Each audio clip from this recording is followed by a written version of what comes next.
I can just do so much damage here. See, basic attack, and then we push him. Take a look at this. This is a perfect example. He is blasting us, but we are just able to knock him so low that he almost dies.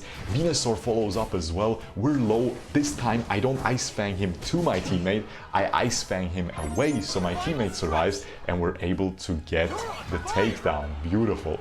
Yo, you're watching shurkou, we're back with some more Pokémon Unite, and in this video we will be checking out Mamoswine once again. Who would have thought, guys? I already showed you the best Mamoswine build in my opinion in a previous video, so check that out if you haven't seen my Mamoswine comprehensive guide yet in a master gameplay. Here we're back once again in a master gameplay, and I have an assassin build for you guys. But before we get into the build, make sure to subscribe, ring the notification bell so you don't miss any further Pokemon Unite content on this channel. And let's get back into the build, okay? We're gonna be going for Ice Fang with this build, and we have a Razor Claw as well equipped. So compared to the other build, we're basically taking a different move.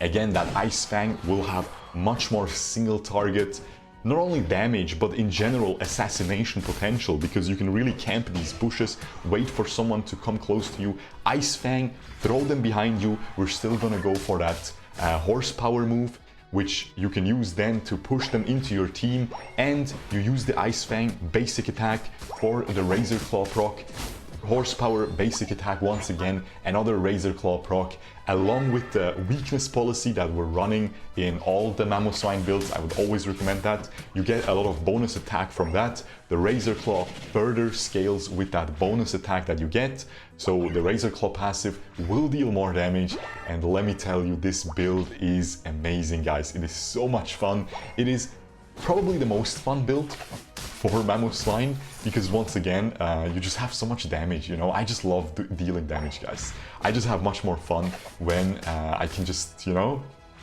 take down people by myself. And that is exactly what you can do with this build. You will see it on numerous occasions in this gameplay where I really just deal so much damage, man. And of course, with that Razor Claw, your Unite move, you get a little bit of bonus attack, you know, so your Unite move will do a little bit more damage as well. You also have that cheeky 2% crit chance if you have the item at level 30, maybe even a 2.5%. So I am getting some crits every once in a while, and the charged attack, the freeze, can also crit, which just, you know, is absolutely amazing. It deals very nice amounts of damage. Keep in mind, you're still gonna be that defender, you know?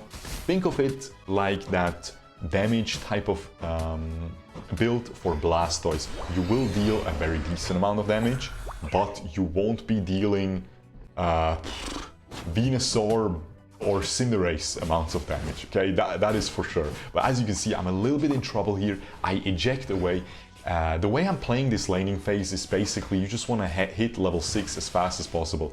The Ice Fang is also really good to contest the middle camp, that Vespiquen camp, because you can just pull the Vespiquen over your head and throw it back and pretty much secure it for your team, because it puts it out of the enemy's range, which is always nice. And here we're gonna go in, Ice Fang, boom, finishes the kill as well there. Even if it didn't deal that much damage, we would have still easily killed that Venusaur, because it's completely out of position at that point. By the way, a quick little guide on how to use Ice Fang.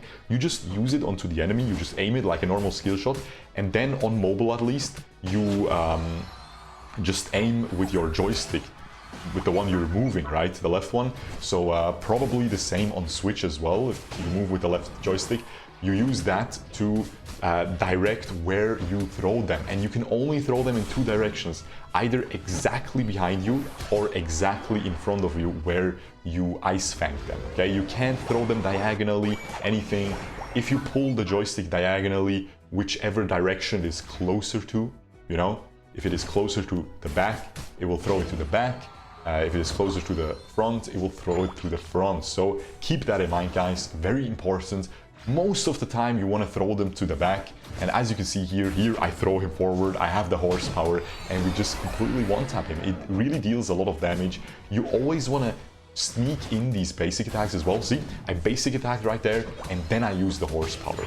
Very important, otherwise you're not making perfect use of that Razor Claw. And here again, we use our Unite move because we're getting blasted by this Wild Charge. Zeraora. I am not able to get him. Am I able to get him? I don't think so. I think I'm a little bit in trouble, but my Wigglytuff follows up beautifully. By the way, the Wigglytuff, very impressive performance in general. You will see that Wigglytuff will have a super clutch moment in the late game. But take a look at this, man. I can just do so much damage here. See, basic attack, and then we push him. And the Absol obviously helped, but I did like probably 70% of the Cinderace's health right there.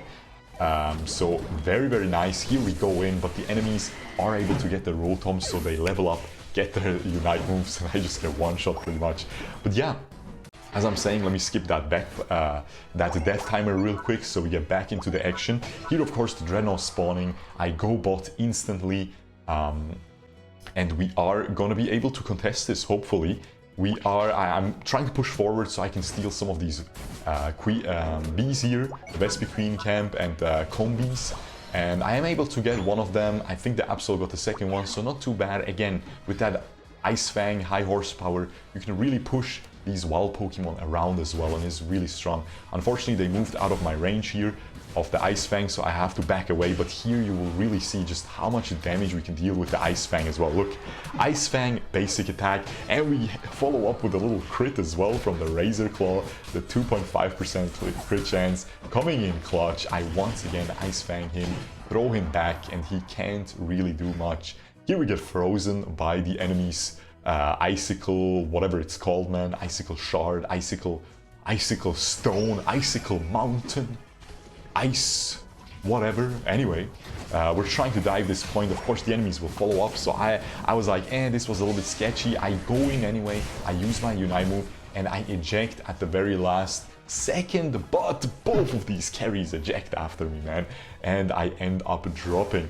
Now, is there anything gonna happen here? No, I don't think so. Yeah, just our Venusaur dying at the end. Enemy is not really in position to do anything though, so that lost team fight didn't really result in a Dreadnought, in a Zapdos, or in any lost points, so lucky for us, it wasn't as big of a deal. Of course, the enemies get a lot of comeback XP, beating us that are higher level than them. Yeah, but as you can see, I can also engage with the high horsepower. You will always have to be careful how you can get in range for this Ice Fang. It's a very low range ability. Again, I don't think this is the best build, but as you can see, we can deal a ton of damage. And if we are allowed to get close to an enemy, if we are able to Ice Fang them, just take a look at this. This is a perfect example. He is blasting us, but we are just able to knock him so low that he almost dies. Venusaur follows up as well. We're low. This time, I don't Ice Fang him to my teammate. I Ice Fang him away, so my teammate survives, and we're able to get the takedown. Beautiful. So, again, so much damage coming in there. With these little Razor Claw basic attacks, as you saw, the Cinderace, a little bit of a misclick, wasted the eject. I hope he was probably trying to press the back to base button. I really hope he doesn't, this is not gonna hurt us a lot. But as you can see, I try to go in, I Ice Fang the Lucario that is using its Unite move. Of course, I can't CC him, but this is the clutch, Wigglytuff Unite move. I'm able to survive and use my own Unite move and just deal so much damage, completely annihilating the enemy team right there. And then this guy, I dodge his little high horsepower stun. I pull him back with the Ice Fang, knock him into my team, and we win the team fight. We're able to take down that Zapdos, and I collect as many balls as I can right here. Once again, I pick up this Venusaur, dealing way too much damage to it. Here I'm pinging my teammate Cinderace to go to the next point. Unfortunately, he didn't go in time, so now the enemy Cinderace is right there, but I am able to not get into range. See, it's very tricky. Most of the time you need eject button. Again, this build is much less consistent. If I had the other ice move to my disposal there, we definitely would have killed the Cinderace. My Cinderace would have been able to score. The other moveset is much more consistent. I get that a lot of people will think this one might be better, because it has much cooler moments, because you take the enemy, throw them back, deal so much damage, high horsepower into them, and you push them all the way to your team, right? That is, of course, the obvious and very, very insane combo, but yeah, The other thing is, in my opinion, a little bit more worthwhile, but again, this is definitely worth trying out. I will also try this in the jungle. I think this will perform super well in the jungle as well with that razor claw, so look out for that. Make sure to subscribe, ring the notification bell so you don't miss that video as well. And as you can see here, I will show you the damage dealt in a moment, and it was honestly a lot. As you can see, it was a master game. We gained 9 points, not too bad. Again, you know, when I gain 10 or 9, I'm pretty happy. Usually it's 7 or 8. So yeah, as you can see, we did 19%, which is very, very formidable in my opinion. 55,000. The only people that we got out damaged by in the entire game are basically Cinderace, both Cinderaces, and my Venusaur. The enemy Venusaur didn't play too well, so I did much more. And I did more than the Absol on my team. I did more than the enemy Assassin Zeraora. So again, guys, while also having the most tanked except for Wigglytuff. So yeah, beautiful. Again, try this build out, guys. Really, really nice. Surprisingly decent. I'm so glad Mamoswine has many different playstyles as well available to its disposal. So yeah, again, subscribe, ring the notification bell to not miss more Mamoswine content, especially today. And I will see you guys in the next video. Peace.